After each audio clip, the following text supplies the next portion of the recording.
Salut YouTube, c'est Monsieur Fabuloso59. Donc on se retrouve pour une récap de tournoi et pour une récap d'échange aussi.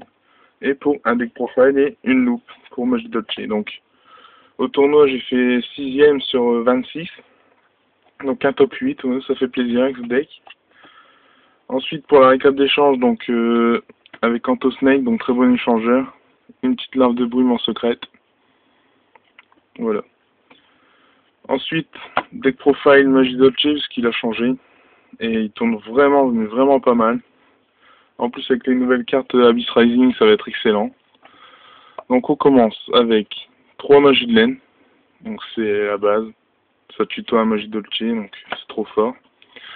2 Pudding Cess. Parce que ça pète les cartes et voilà, c'est trop fort. 3 chevaliers. C'est la puissance du deck. 2200 avec le château.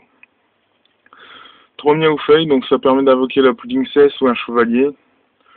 Et quand il y a le château, ça permet d'avoir une bonne défense à chaque fois. Un seul Major de Scott. Je pense que ça suffit. Enfin, il tombe bien comme ça. Imérable au cas où il y a un gros monstre en face à mettre en défense. Ensuite, Homme Oiseau Legionex avec 2 gardiens et Athos. Donc j'ai expliqué la combo dans la vidéo précédente. Ensuite, Rayo, Nagasiber et Veiler. Pour se protéger des invoques spé de l'adversaire. Des attaques. Parce que ça c'est super parce que ça retire du jeu quand ça quitte le terrain et ça permet de piocher. Et ça, ben, j'ai hésité à le mettre et puis finalement ça contre pas mal, donc ça va dans le cimetière, mais c'est pas grave.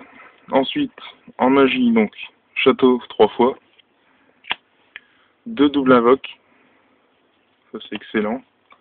Un renfort de l'armée, ça peut paraître étonnant, mais avec ça on est sûr d'avoir un chevalier dans sa main. 2 pods, ça stabilise le deck. Ensuite, trou noir, violent l'orage, 2 typhons, un monster reborn, un Book of Moon et une réincarnation de monstre. Donc au cas où il y a une magie qui peut nous bloquer, par exemple un typhon si l'adversaire n'a pas de magie, ou je sais pas moi, violent orage ou quelque chose comme ça. On défausse une magie, on va rechercher un monstre, ça peut vider le cimetière aussi, ça peut être pas mal. Ensuite en piège, donc offrande suprême, 2 warning, une force miroir, hommage torrentiel et Starlight. Donc voilà. Donc je vais préparer les cartes pour la combo. Honnêtement, il n'y a besoin que de 4 cartes, enfin 3 cartes. Donc voilà. Ensuite l'extra deck. Donc 1 giga brillant, ça c'est super fort. Tous les monstres gagnent 300, donc c'est abusé. Zenman au cas où il faut se défendre. Âme de la montagne argent pour bloquer les magies et pièges de l'adversaire. Et pour invoquer les magies Dolce derrière. Léviathan, Misurite, Maestroc, Papille opérative, Utopie, Rayon Utopie, Perle, un Zen Maillot, il y a Adrius qui est resté derrière, un Dragon Gaïa, un Stardust, un Scrap D et l'Arbre de Brume. Donc normalement je dois enlever 2 cartes dans mon extra pour pouvoir mettre l'Arbre de Brume et un Triforce Legionex. Donc si vous avez des conseils, je suis preneur. Je suis preneur de tout.